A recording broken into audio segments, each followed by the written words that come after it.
please, respect and fact. Go ahead.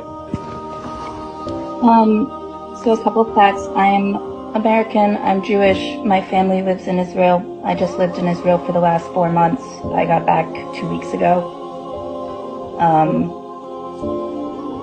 You dodged the bullet there. Literally.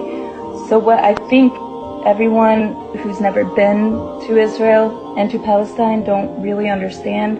You don't really understand until you go to the territories around the West Bank and around Gaza, and you're close up and you see the wall, and when you see the surveillance, and when you see cameras pointed towards the settlers, just a couple, and then you see thousands of cameras pointed towards the West Bank and to Palestinians, and those cameras are pointed into their homes, like not just the streets, not the public areas, straight into their homes, into their backyards, on their rooftops.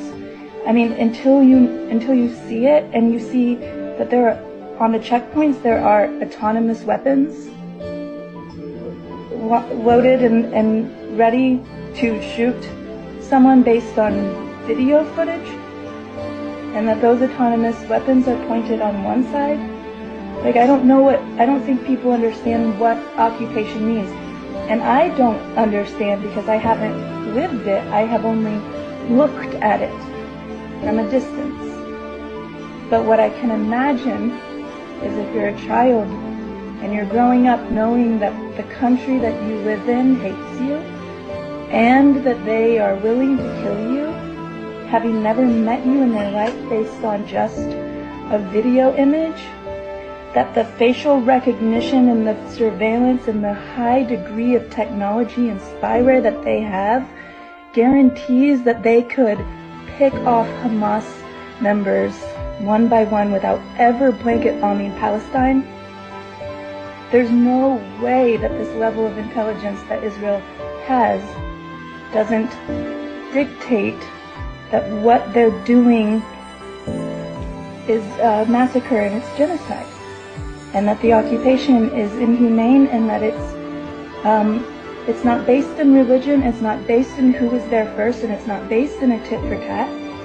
It's white supremacy, and it's dictatorship, and it's power and control and humiliation of a people who have nothing to do with the hostages taken and the people who were brutally murdered. Because yes, that is horrible. Those are my friends. Like, those are people I know. Like, I still have a family member who's missing, and we're giving DNA trying to figure out where they are. We don't know if they're dead or alive. But then also I have Palestinian friends who don't have water, who have for years and years now lost loved ones and children, and have given birth at checkpoints, and who have been humiliated and dehumanized under an occupation and an apartheid, that if you are a child who grows up in that, why would you not fight for your dignity or stand up for your freaking rights? And if it's about who was there first, then America needs to take a good long look at the reservations that we put all these things Americans into, and the poverty that they live under. If it's this land belongs to whoever was here first, then we have a big reckoning to do.